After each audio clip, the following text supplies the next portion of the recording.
All right, so we're going to take some notes. Oh, I should probably start at the beginning. Look at that, beautiful. Okay, so you're going to take some notes from in my first video of 8.3, helping you visualize what a molecule looks like in 3D. So our essential question today is, how does VSEPR theory help predict the shape of molecules?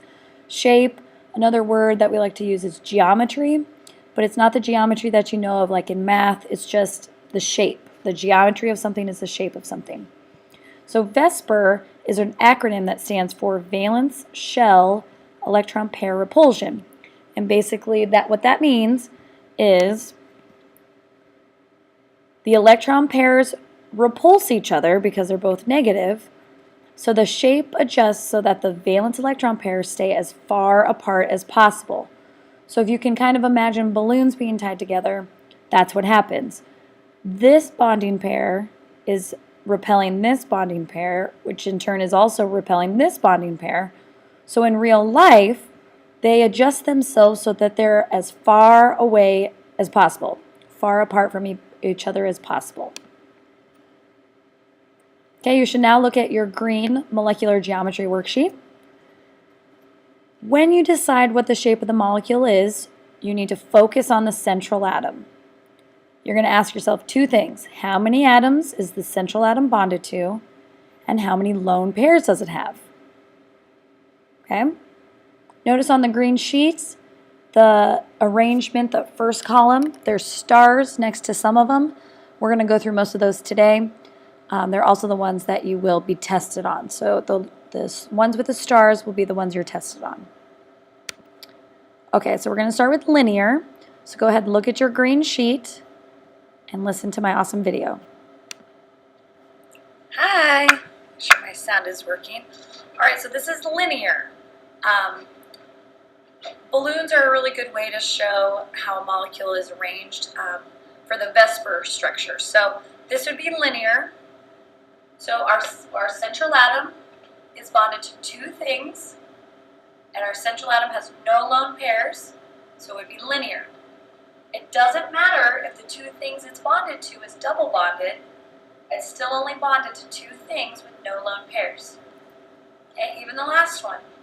Carbon is only bonded to two things, has no lone pairs, so it would be linear. It doesn't matter that one's a triple bond and one's a single bond. 180 degrees.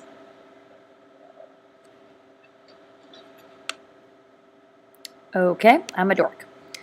Next one, trigonal planar. If you look at your green sheet and watch this awesome video. All right, trigonal planar.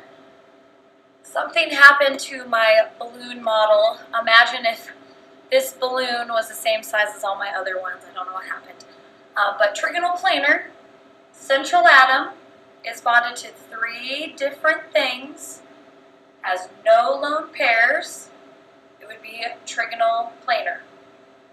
This guy, he is bonded to three other things, has no lone pairs, so he would also be trigonal planar. It doesn't matter that that's a double bond. It's still trigonal planar. Each angle is 120 degrees. Okay, now we're going to do tetrahedral. Tetrahedral would look like this. Most common molecule shape. It's our methane gas that comes out of our faucets in our room. Okay?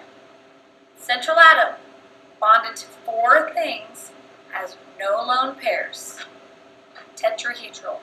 Each angle is 109.5.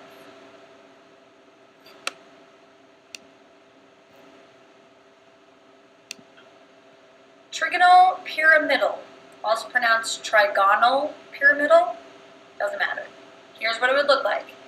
The three pink balloons represent the bonded elements, and this pink balloon represents our lone pair. Notice how the lone pair is a bigger balloon. They take up more space, therefore repelling the things that are already bonded. Okay, so how do you determine its trigonal pyramidal? Central atom has three things it's bonded to. one lone pair, according to the green sheet, trigonal pyramidal. Also on the green sheet, it says that each angle is 107.3. I'm going to test you on 107. So cross out the 0.3.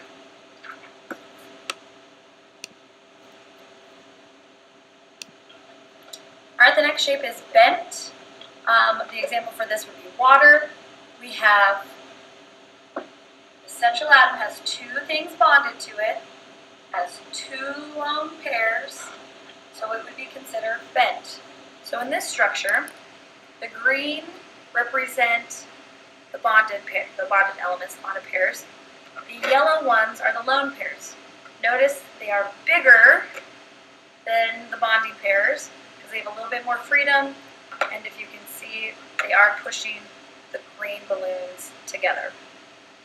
Okay, according to your green sheet, this is the angle is 104.5.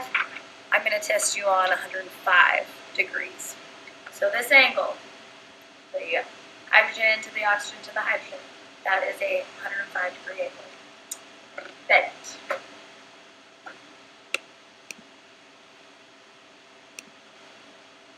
All right, the next structure is trigonal bipyramidal, and basically that's the central atom bonded to 5 things with no lone pairs.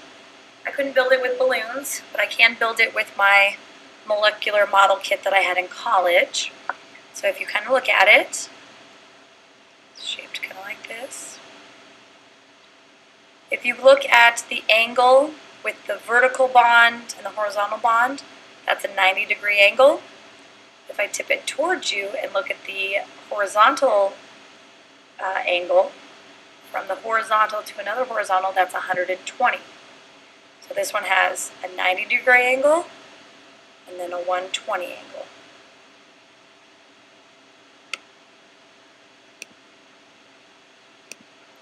All right, the last one we're going to talk about is octahedral. You take a look at the central atom. It's bonded to 6 other things and has no lone pairs. So I built it with this model right here. Like this. Every one of those angles is 90 degrees. So there's 90 degrees here, tilt it, there's another 90 degree, 90 degree. If you've ever played jacks, these are jacks.